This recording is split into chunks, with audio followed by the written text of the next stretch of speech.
Como siempre,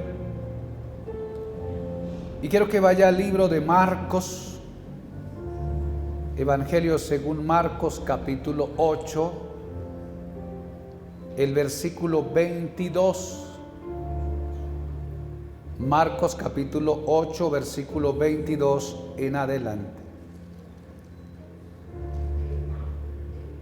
Dice la palabra de la siguiente manera: vino luego a Betsaida, diga conmigo Betsaida, y le trajeron un ciego y le rogaron que le tocase. Entonces, tomando la mano del ciego, le sacó fuera de la aldea y, escupiendo en sus ojos, le puso las manos encima y le preguntó si veía algo. Él, mirando, dijo: veo los hombres como árboles, pero los veo que andan. Luego le puso otra vez las manos sobre los ojos y le hizo que mirase, y fue restablecido y vio de lejos y claramente a todos. Y lo envió a su casa diciendo: no entres en la aldea, ni lo digas a nadie en la aldea. Amén y amén.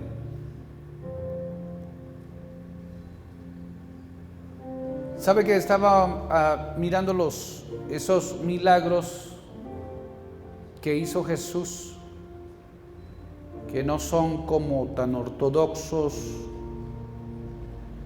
Esos milagros que hizo el Señor, que como que se salió del formato lógico y habitual, y parece que hace cosas que fueran como,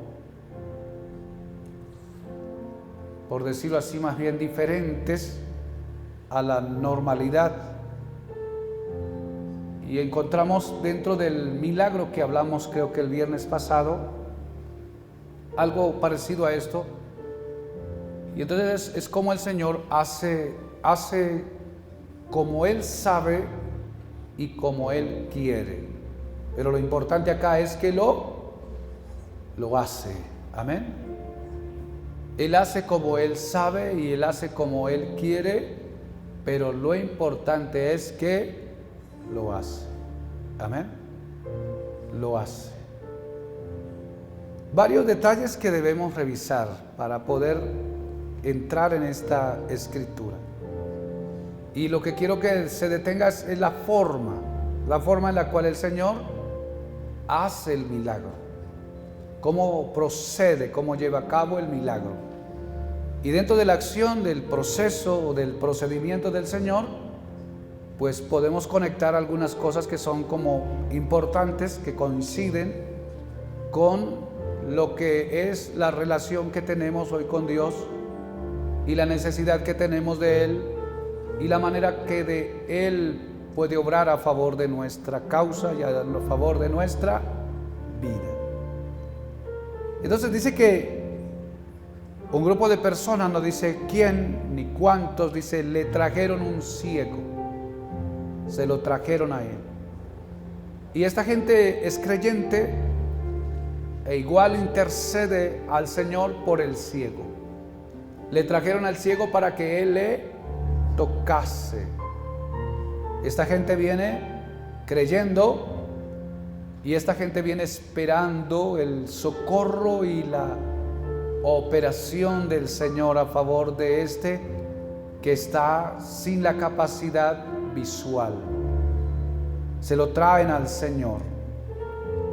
Pero entonces lo primero que hace el Señor es que lo tomó de la mano.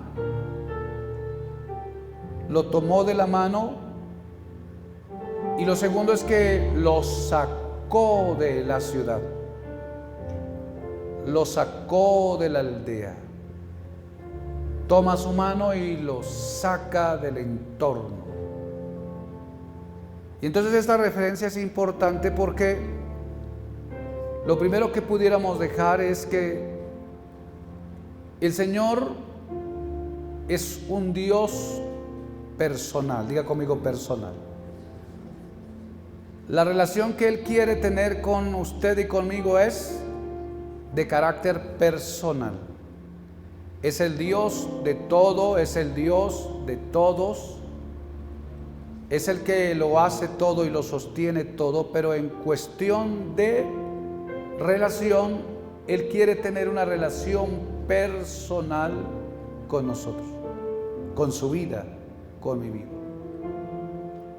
Al tomar la mano de Él, quiere acentuar la presencia de su vida para con el enfermo, pero al moverlo de la ciudad y alejarlo de la comunidad o del pueblo, marca que el Señor quería tratar con él a distancia, quería tratar con él a solas, quería tratar con él de una manera personal. Diga conmigo, personal. A veces en la vida cristiana nosotros venimos a Cristo y recibimos de Él y somos gente de cultos, gente de vida, de fe y a veces de obediencia y de servicio. Pero en muchas ocasiones a algunos creyentes les cuesta establecer una relación personal con el Señor. Una relación personal. Y no se podrá establecer una relación personal con el Señor si no entendemos primero que Él es una persona. Diga conmigo, es una persona. Dios es una persona.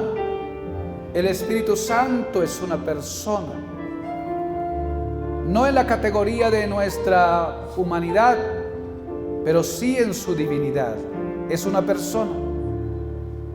Y Él quiere tratar con nosotros de manera personal. Diga conmigo, personal.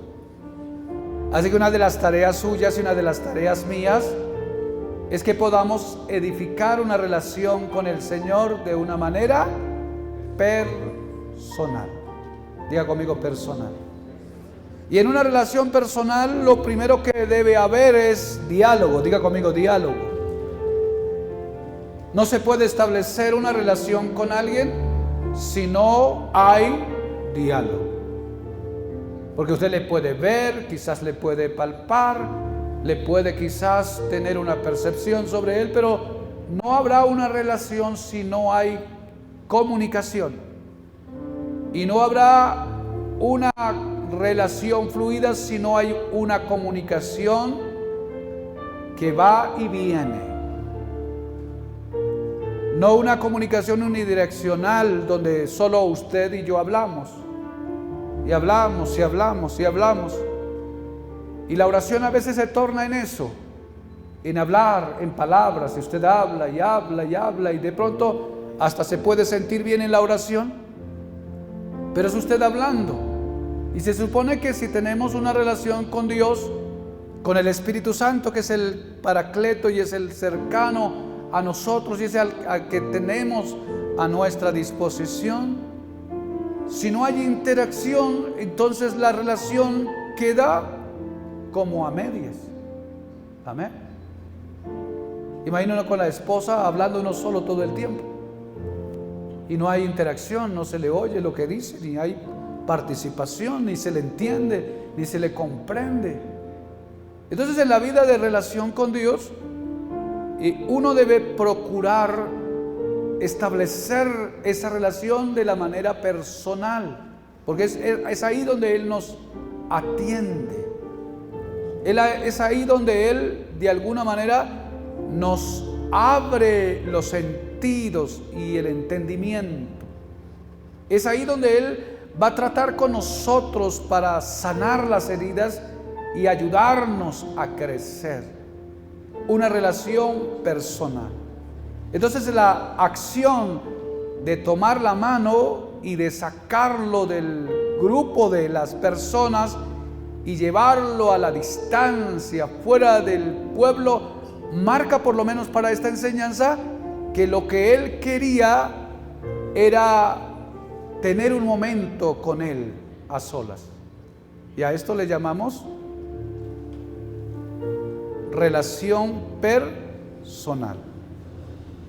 toque a la persona que está a su lado antes que se duerma en este frío tan delicioso y dígale: el Señor quiere una relación personal contigo.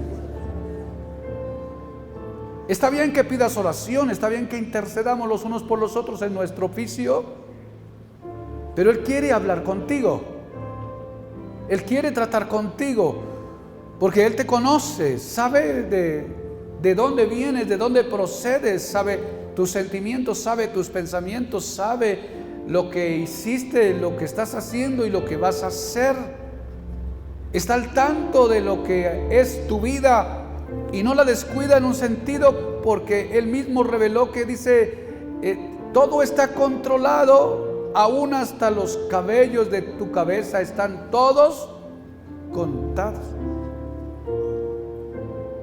Eso se llama atención, ¿cierto? Eso se llama cuidado.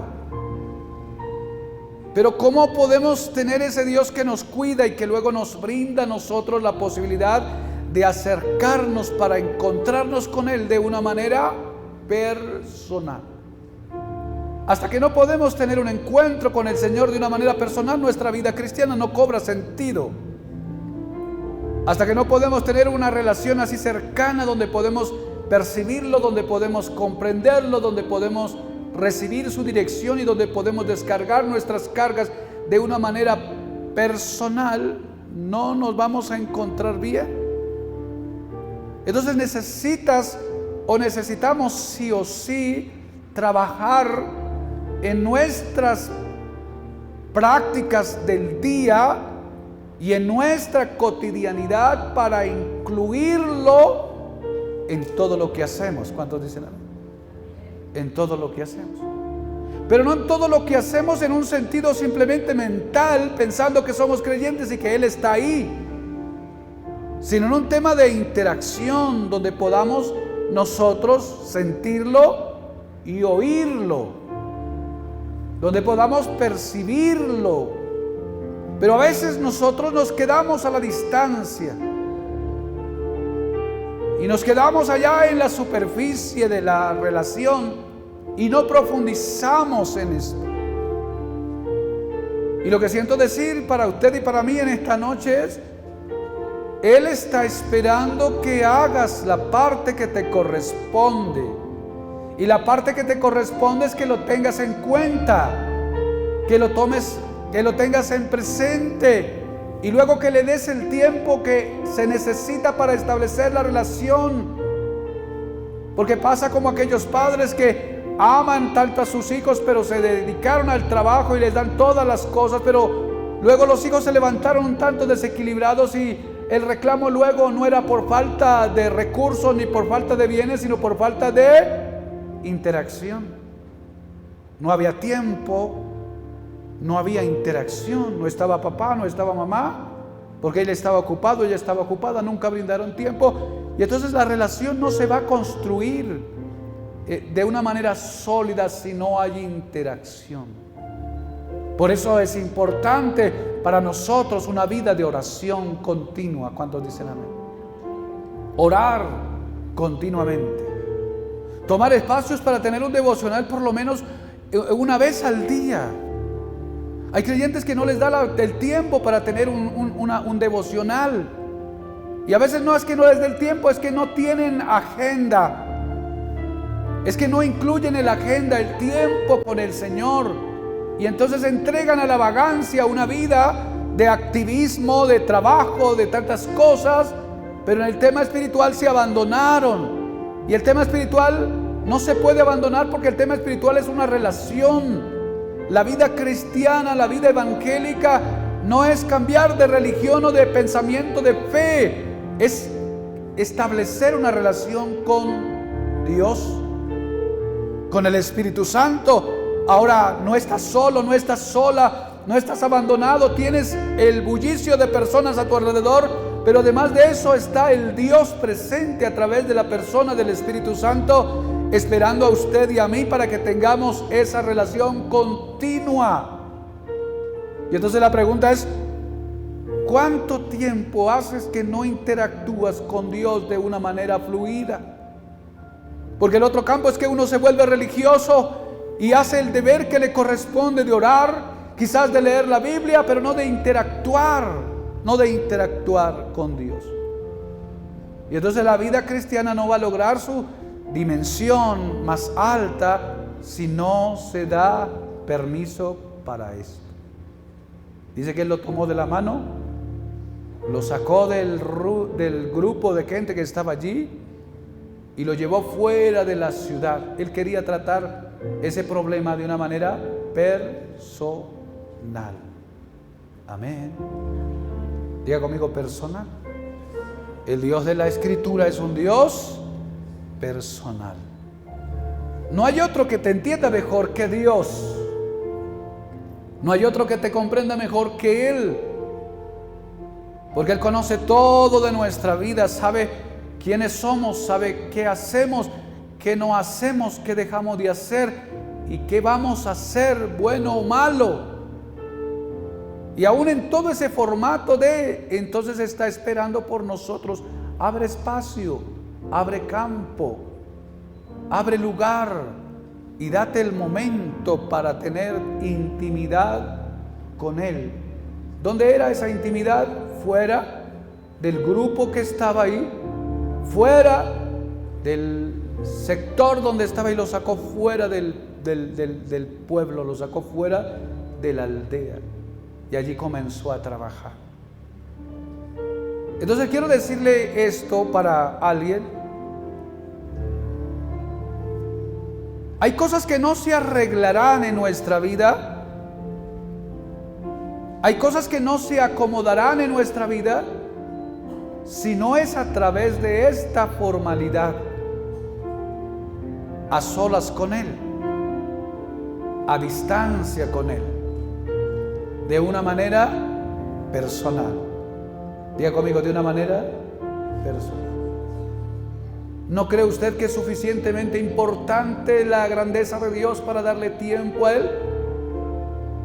¿No cree usted que es suficientemente interesante tener a Dios de nuestro lado y que espera por nosotros cada instante? Ellos trajeron al ciego para que lo ayudara. El ciego necesitaba el socorro, necesitaba el auxilio. El Señor pudo hacer el milagro ahí, en presencia de todos. A veces el propósito de los milagros era que se manifestara el poder para que la gloria de Dios se viera y la gloria de Dios se elevara en medio de la multitud. Pero en este caso no fue así. En este caso el Señor tomó por tomar la mano de él y decirle: no, aquí no voy a tratar contigo. Este milagro no es para el espectáculo de todos los que están a tu alrededor. Este milagro o esta necesidad la vamos a arreglar a solas. ¿Cuántos dicen? A solas. Usted conoce la historia de Jacob. Y la historia de Jacob es una historia un tanto estropeada. Dios tenía planes con él desde cuando estaba en el vientre de su madre. Y luego salió y el proceso se tornó porque había carácter, había temperamento, había como viveza, y parece que algunas cosas se hicieron de la manera incorrecta. No se llevó a cabo el protocolo de la manera correcta. Y entonces Jacob estaba como alterado, porque sentía en su conciencia que se había equivocado y que había obtenido cosas de una manera como no legal, o por lo menos ética. Y por causa de estas acciones, acompañado por su madre, le tocó salir huyendo de su casa, porque le alteró un negocio que parece no debía hacerse de esa manera, pero el hermano lo tomó como un robo, como un hurto. Y entonces ahora está amenazado de su vida y tiene que salir huyendo. Y salió del sector de donde estaba huyendo y huyó de ese lugar. 20 años pasó en la tierra de su luego suegro. Pero todo lo mal que hizo en este ambiente parece de triquiñuelas, decimos en algunas partes, para obtener lo que se quería. La vida le pasó factura y lo que él hizo con su hermano se lo cobró su suegro. Y 20 años en ese proceso. Pero cuando vuelve, para volver a la casa, ya viene con recursos, ya viene con familia, ya viene, pero venía con miedo, con temores, porque sabía que tenía una deuda pendiente con su hermano y había quedado una amenaza en su carretera. Dice que viniendo, está cerca la casa y se le dio aviso a Esaú que venía su hermano. Y entonces Esaú se prepara con los caballos y con la gente que tenía para venir a recibirlo, pero él sintió que venía para matarlo. Y entonces en medio de ese sentir, dice que pasó a todos el lago, el qué sé yo, los pasó al otro lado. Peniel era el lugar. Los pasó y él se quedó a solas en Peniel. Y se quedó a solas porque tenía miedo. Dice, voy a pasar a estos para ver si. Y se quedó a solas, y se quedó a solas con el ángel de Jehová. A solas. Y dice que en esa noche peleó con el ángel de Jehová. Y peleó hasta rayar el alba, hasta el amanecer. Hizo una vigilia peleando con el ángel de Jehová. Y en medio de esa pelea ya estaba rayando el alba, y dice que el ángel le dijo, suéltame, ya déjame ir. Y entonces el Jacob dijo, no te vayas hasta que no me bendigas, hasta que no me bendigas. Y dice que el ángel le tocó el encaje de su muslo y le dio una palabra, le cambió el nombre ahí en ese momento a él, y le dejó un tanto cojo, una marca. Pero el problema que tenía se arregló. ¿Cuántos dicen amén? No se arregló en las batallas, no se arregló en las victorias, no se arregló en el pastoreo de ovejas, no se arregló en el casamiento con Lea y después con Raquel, no se arregló con los 12 hijos que ya traía o los que ya venían en el camino. Se arregló a solas con él. ¿Cuántos dicen amén a eso? A solas con él. Entonces hay temas en su vida y en mi vida que no se van a arreglar si no nos damos un tiempo a solas con el Señor. ¿Cuántos dicen amén a eso? Lo sacó de su mano, se lo llevó a la distancia y allí hizo el trabajo, a solas con él. Levante su mano ahí donde está y diga, Señor, si puedes hacer algo, como lo hiciste con este ciego, aquí está mi mano, tómala y llévame al lugar que necesito para que hagas lo que me hace falta. Amén. Aplauda a Cristo.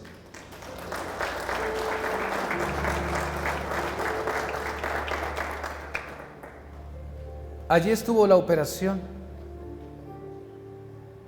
Pero la operación requirió algo como diferente a las otras acciones que hizo el Señor. El Señor solo con un toque, no, ni siquiera un toque, que alguien lo tocara, los milagros se manifestaron. La mujer del flujo de sangre dijo, si tan solo toco el borde de su manto, se corrió y le tocó el borde de su manto y el milagro apareció. A otro le dijo, ya está hecho, y el milagro sucedió. Pero en este caso, con el ciego, que lo lleva a la distancia, ahora este ciego no recibió la sanidad en la primera intervención o ministración del Señor. No recibió la sanidad de esa manera instantánea como siempre o en otras ocasiones se solía llevar a cabo. Dice que lo sacó fuera de la aldea y escupiendo en sus ojos o untándole saliva en sus ojos, le puso las manos encima, sobre sus ojos, encima, y le preguntó si veía algo. Le preguntó si veía algo.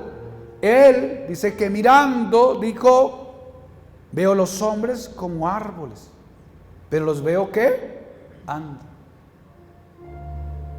Es un milagro que está en proceso. Diga conmigo, proceso. Es un milagro progresivo. No es un milagro instantáneo. Es un milagro que va en continuidad. No es un milagro que se dio ya como los otros milagros o como muchos milagros. Es un milagro progresivo. Y entonces, aunque el milagro es un tanto salido de la normalidad de lo que hacía el Señor usa elementos como su saliva para tocar sus ojos, luego coloca sus manos encima, seguramente lo ministró, pero luego le hizo una pregunta. Dice que le preguntó si veía.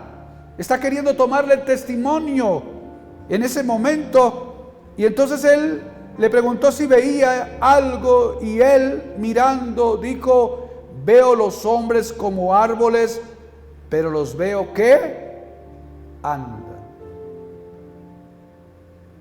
¿Cuál era el milagro que necesitaba este personaje? ¿En dónde estaba la deficiencia de él? ¿En dónde estaba la deficiencia de él? En sus ojos, ¿cierto? No podía ver. Su visión no está en él. Entonces él necesita reparar su capacidad visual. Y el Señor está sacándolo allá a la distancia, y ahora va a hacer el milagro sobre él. Le coloca saliva en sus ojos, lo ministra con sus manos, quizás la palabra, pero luego le pregunta si veía algo. Y yo estaba preguntando, ¿por qué le preguntó el Señor si en otras ocasiones nunca preguntó? Solamente se daba el milagro, la gente salía corriendo y gritando de la gloria del Señor. A uno le dijo: toma tu lecho y anda, y se paró, estaba torcido, que no podía moverse para ningún lado, y se enderezó y salió corriendo, dando la gloria al Señor. Pero ahora a este le está pidiendo como el testimonio que si veía algo. Ciertamente, como conocemos que el Señor lo sabe todo, el Señor sabía que el milagro iba en un ambiente progresivo. Pero lo interesante de esta enseñanza es que el Señor le tomó participación de lo que él pensaba en ese momento, o la opinión que él tenía de la realidad que estaba viviendo. Y la realidad que está viviendo él en este momento es que comienza a ver, pero comienza a ver de una manera borrosa. No alcanza a ver de la manera que debía ver. Entonces está viendo de una manera nublada. ¿Qué más le podemos decir a eso? Una manera confusa, de una manera distorsionada de la normalidad. Y sabe que ese milagro nos da a entender, por la respuesta de él, que el hombre en algún momento tuvo vista. Porque él está diciendo: veo a los hombres como árboles. Él sabía qué imagen tenían los árboles y qué imagen tienen los hombres, pero los estaba viendo distorsionados. Ya el milagro estaba ahí, ya Cristo estaba ahí, pero el milagro no se había completado. El milagro estaba en proceso. Diga conmigo: en proceso. El milagro era progresivo. Entonces, para muchos de nosotros que a veces estamos en Dios y que a veces de Dios no recibimos todo lo que necesitamos en el mismo momento, entonces a veces parece que como que Dios lo hizo a medias. Pero en este texto y en esta enseñanza debemos tener en claro que Dios no deja nada a medias. Dios hace todo bien. ¿Cuántos dicen amén? Y todo lo que hace, lo hace completo. Él no deja las cosas a medias. Él no deja las cosas sin completar. Una falta que si tenemos nosotros, que somos buenos para iniciar cosas, pero no las terminamos. Y cuando hacemos cosas y no las terminamos, quedamos con una carga en la espalda, porque somos conscientes que faltó algo en nosotros, faltó algo en nuestra vida, faltó algo en nuestra circunstancia. En estos días pasados atendí a alguien en una realidad de su vida conyugal, y entonces venía con todas las intenciones de romper su realidad conyugal.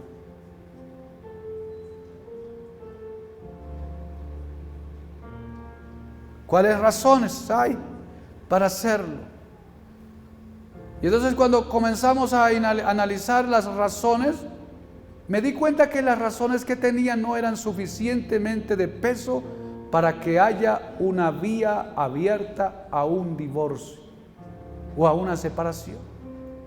Entonces, después de tanto hablar, como 1 hora y algo más con la persona, le dije, una cosa tengo que decirle de parte del Señor: asegúrate, por el amor de Dios, que has hecho todo lo que está en tus manos y tu alcance para que esta relación pueda funcionar. Porque si no lo entregas todo y cierras el ciclo así, cuando ya todo se haya quebrado, la conciencia te visitará y te recriminará allá dentro de tus... Porque serás consciente que no lo entregaste todo. Amén. ¿Qué le quiero decir? Para alguien también en esta noche, termina lo que empezaste. Termina. Completa la obra que se te fue encomendada. Haz todo lo que está en tu alcance para poder sostener o hacer lo que corresponde. Amén. No lo hagas a medias. No lo dejes a medias. Quizás tome tiempo, quizás requiera esfuerzo, quizás cobre sacrificio en ti.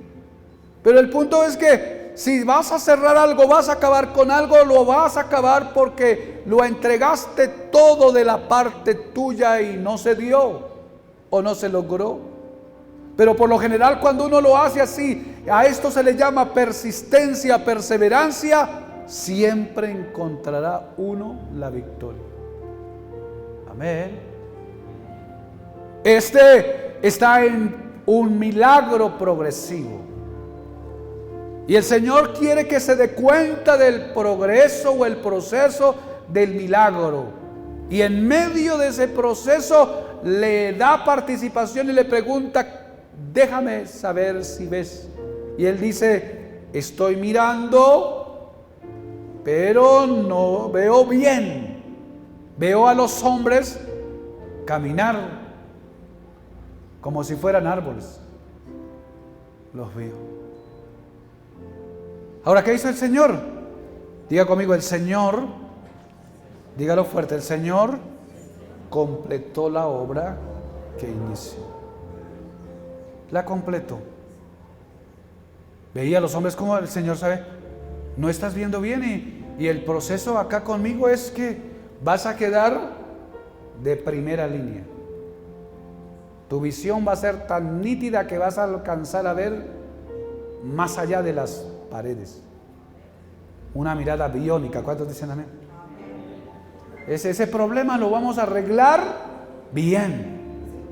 Esa deficiencia la vamos a ajustar bien. Te voy a devolver la vitalidad y la capacidad de visión con toda la parte óptima que requiere. Vas a ver bien. Entonces nos muestra esa forma del Señor hacer, que nos muestra esa habilidad de Él de las acciones. Él no va a descansar si no hace la obra bien. Ahora, piense para usted. Usted y yo somos obras en sus manos. Somos el barro y Él es el alfarero. ¿Cuántos dicen amén? Él nos está arreglando paulatinamente en el proceso de la vida cristiana. Él está acomodando nuestra forma de ser para que se parezca a Cristo. ¿Cuántos dicen amén? Porque lo que Él busca de nosotros es su imagen. La imagen que se distorsionó en el Edén tiene que salir a flote. ¿Qué tenemos de Dios? Su imagen. ¿Qué reclama Dios? Su imagen. Porque somos hechos a la imagen de Él. Y Él nos envió al Espíritu y nos sembró en el reino y nos trajo a Cristo para luego moldearnos y luego que aquella imagen que es la nueva naturaleza aparezca en nosotros. Toma tiempo en algunos. ¿Cuántos dicen amén? Algunos casi se mueren o se murieron sin haber revelado por lo menos un poco de la imagen. Pero el trabajo del Espíritu Santo es sacar su imagen de Él dentro de nosotros para reflejar su presencia a través de nosotros en todos los que estamos alrededor. Y Él no descansará hasta que se complete la obra, porque una de las cosas que nos enseña esta experiencia es que Él hubiese podido desistir, decir, yo ya lo ministré. Si no quiere ver es porque le hace falta fe, entonces váyase y vuelva al otro día. No, el Señor dijo, te hace falta completar algo porque no podemos dejar las cosas a medias. Coloca su mano y luego lo vuelve a ministrar. ¿Cuántos dicen amén? Porque el trabajo se hace bien. ¿Cuántos dicen amén? El Señor hace las cosas bien. Y entonces le devolvió la visión a él. Y entonces ahora le vuelve a decir, ¿y ahora cómo ves? Y entonces él da el testimonio. Y más adelante luego puso otra vez las manos sobre los ojos y le hizo que mirase otra vez. Y fue restablecido, dice la Escritura. Y vio de lejos y claramente a todos. Los vio bien. ¿Cuántos dicen amén? Entonces, ¿cuál aquí la palabra para alguien? Puede ser que tome tiempo lo que Dios está haciendo contigo y que requiera una y otra intervención. Pero vas a tener que tener la conciencia clara allá adentro y la esperanza al rojo vivo, sabiendo que Él terminará la obra que comenzó. Cuando dicen, Él terminará. Entonces si pensabas que te vas a quebrar, no te vas a quebrar. Si pensabas que ya te vas a morir, no te vas a morir todavía, porque todavía hace falta que el Señor complete la obra que inició contigo, porque Él no deja las cosas a medias. ¿Cuántos dicen amén? El Señor te va a dejar en óptimas condiciones. Óptimas condiciones. Porque Él quiere hacer algo a través de ti y te necesita en óptimas condiciones. Sí, aplauda al Señor. Óptimas condiciones. ¿Sabe? El proceso con Jacob duró 20 años. 20 años le duró el proceso a él. Anduvo, hizo por acá, pero fue en proceso. Hasta que llegó a Peniel y se encontró cara a cara con el Señor.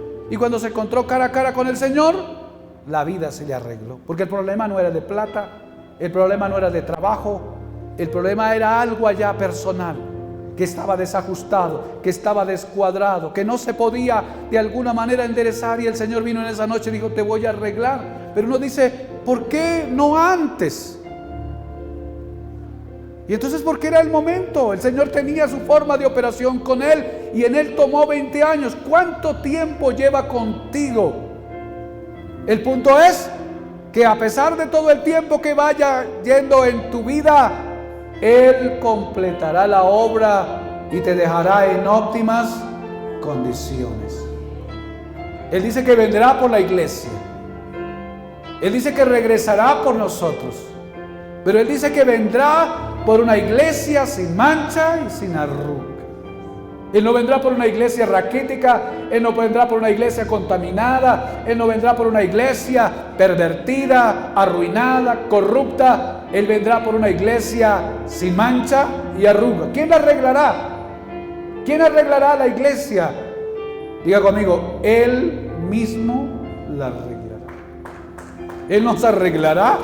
Así que estamos bajo su poder, bajo su mano poderosa. Pero note acá que la Escritura no cierra con esto. Dice que luego que le puso la mano sobre los ojos y le hizo que mirase y fue restablecido y vio de lejos y claramente a todos, le dio una recomendación. Le dio una recomendación. ¿Y cuál fue la recomendación? Le dijo: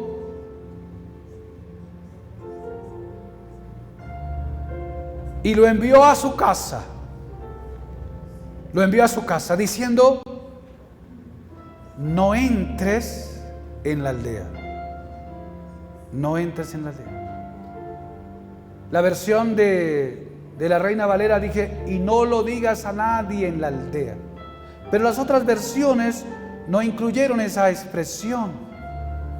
Por ejemplo, a Dios habla hoy, cerrando este texto, dijo: Jesús le puso otra vez las manos sobre los ojos y el hombre miró con atención y quedó sano. Ya todo lo veía claramente. Entonces Jesús lo mandó a su casa y le dijo: no vuelvas al pueblo, no vuelvas a la ciudad, no vuelvas a Betsaida, que es de donde él estaba. No vuelvas allá. Y entonces la pregunta es: ¿por qué le dijo que no volviera a la ciudad? ¿Por qué le dijo que no volviera a la aldea? ¿Por qué le dijo que no volviera a ese lugar donde él estaba? No vuelvas a ese lugar.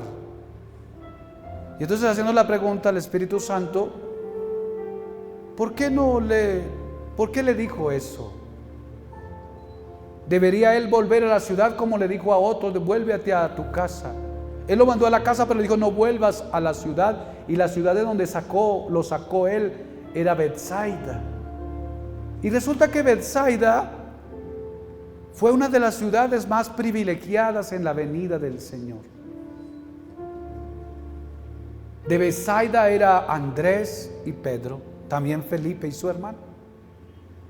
3 o 4 discípulos del Señor eran de ese sector, de esa ciudad. Y en esa ciudad el Señor hizo un sinnúmero de milagros y de prodigios y de señales y de portentos. Pero por allá en Mateo 11 y algo, el Señor en algún momento dado habló una palabra de reclamo para esa ciudad. Y la palabra de reclamo es: ay de ti, Betsaida. Ay de ti, Sidón. 2 ciudades mencionó, no recuerdo bien la otra, Betsaida y otra. Ay de ti es la expresión. Ay de ti, Betsaida. Ay de ti, porque si en Sodoma y en Gomorra se hubiesen hecho los milagros que he hecho en esta localidad, tiempo fuera que se hubiesen arrepentido y no hubiesen desaparecido. Entonces, la recomendación de no volver a ese lugar es que el Señor tenía de alguna manera un tema pendiente con la ciudad. De los milagros que se habían hecho, de las obras que se habían hecho, de lo que había hecho el Señor, el pueblo se había vuelto duro. Y a pesar de todas las señales que se habían hecho, el pueblo no se había convertido. Lo que queda aquí para rescatar es que esta ciudad en algún sentido no respondió hacia Dios. No respondió a la obra del Señor. No respondió a la expectativa del Señor. Él hizo todo lo que debía de hacer o lo que quería hacer para que la ciudad tuviera los argumentos suficientes para poder creer en Él, pero no bastó con esto. ¿Qué le pasó a la gente de Betsaida? Parece que la gente de Betsaida tomó aquello como por un ambiente cotidiano. No le dieron el valor, no le dieron la importancia, no reaccionaron, no abrieron su corazón, y Dios hizo todo lo que debía hacer para que ellos se convirtieran. Pero como no se convirtieron, luego entonces le reclamó y le dijo: ay de ti, Sidón, ay de ti, Betsaida, o ay de ti, Corazín, porque si se hubiese hecho los milagros que he hecho en este lugar, en Sodoma y en Gomorra ellos ya se hubiesen arrepentido. ¿Sabe qué estaba diciendo el Señor? Yo les he dado tanto, yo he hecho tanto por ustedes, les he entregado todo, les he hecho esto, les he hecho aquello, pero ustedes no respondieron. En pocas palabras, lo que está diciendo es que ustedes son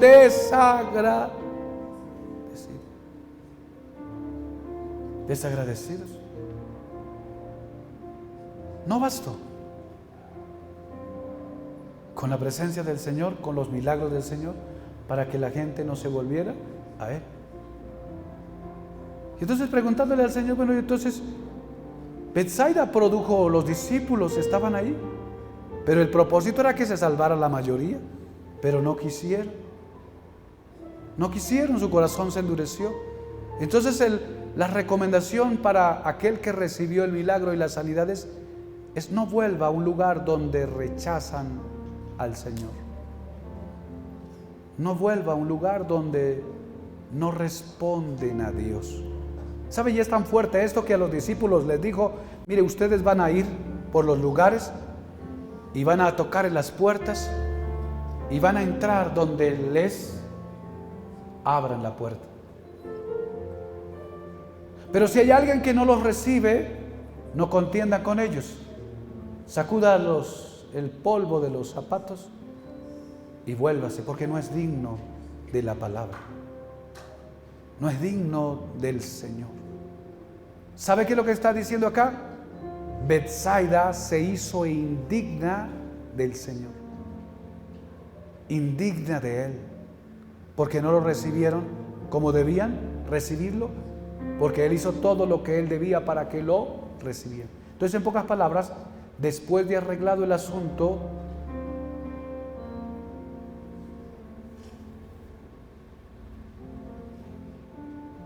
no te juntes con esa chusma, ¿era?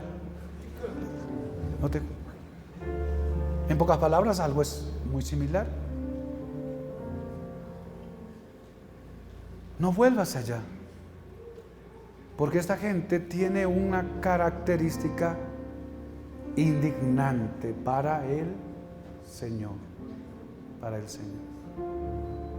Ay de ti, Betsaida, ay de ti, Corazín, ¿verdad? Corazín, Betsaida, porque si en Sodoma y Gomorra se hubiese hecho lo que he hecho con ustedes, ellos se hubiesen arrepentido. Se hubiesen arrepentido. Colóquese de pie. Y entonces esa Betsaida se transporta a las realidades de sectores geográficos del mundo. Esa Betsaida se transfiere y se transporta a corazones y personas en algún rincón del mundo. Esa Betsaida se transfiere, se transporta a algunos contextos generacionales donde Dios hizo tanto, donde Dios hizo tantas maravillas y no valió, porque se hicieron indignos del Señor, indignos. Y digo en el sentido de que alguien sea digno, todos somos indignos, pero estos, además de ser indignos, se hicieron doblemente indignos de su presencia y de su favor. Y entonces la pregunta es, ¿puedes enumerar cuántas veces y cuántas cosas ha hecho Dios por tu vida, por tu ser? Que de repente ya estás bregando por alguna realidad y te estás quejando y estás amargado y estás amargada y se te ha olvidado la multiforme gracia del Señor sobre ti. Y te has vuelto un tanto duro o dura. Has querido negociar la fe y estás diciendo, ¿para qué creer? ¿Para qué servir? ¿Para qué estar? ¿Para qué una cosa? ¿Para qué otra cosa? Y me va así, me va así. Y se le olvidó a usted los detalles de todo el proceso de la vida, de donde Dios te ha traído. Y en vez de tener un corazón agradecido y un corazón ampliamente abierto para decir, Señor, gracias por todo, que vengas endurecido, quejándote y amargado o amargada, resentido y resentida por algo. Porque es fácil llegar ahí. El diablo trabaja para eso. Y si no estamos a solas con el Señor, y si no tomamos tiempo a distancia con Él, fácilmente uno cae ahí. Hoy, en muchos lugares donde hubo un avivamiento, en muchos lugares donde hubo milagros extraordinarios, solo quedó la ceniza de la historia del avivamiento, de la obra del Señor. ¿Qué quedó hoy? Hoy hay ateos, hoy hay mundanos a gran nivel, haciendo y deshaciendo con la vida, alejados del Señor. Esas ciudades, esas generaciones, esas familias, esos lugares serán juzgados en algún momento. Pero qué triste es no poder responder al Señor. Qué triste es que uno no pueda responder a Él, cuando Él ha hecho todo por nosotros y nuestro corazón se endurezca y no respondamos a Él. Qué triste es quedarse uno en la apatía, qué triste es quedarse uno en la indolencia. Y de repente se apartó por allí porque no quieres hacer, porque no se te da la buena voluntad de hacer, porque tu voluntad no funciona. Y entonces cuando aquel que te llamó, cuando aquel que te entregó, cuando aquel que te dijo, cuando aquel que te empoderó y ha hecho tantas cosas por ti, espera una reciprocidad y no la hay, entonces es lamentable. Es un lugar al que no se quiere visitar. Y el Señor le dijo a él: no vuelvas a ese lugar. Vete a tu casa, pero no entres por ahí. Porque si entras por ahí, es probablemente te contaminas con la influencia que hay. Levante su mano derecha y diga conmigo: Señor Jesús, en esta noche yo te ruego que me tomes de mi mano y me lleves al lugar donde necesitamos estar, para que puedas tratar de una manera personal conmigo y puedas arreglar completamente el desajuste que hay y traer sobre mi vida el arreglo perfecto que tú das.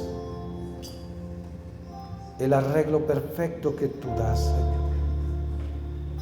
Gracias, Jesús.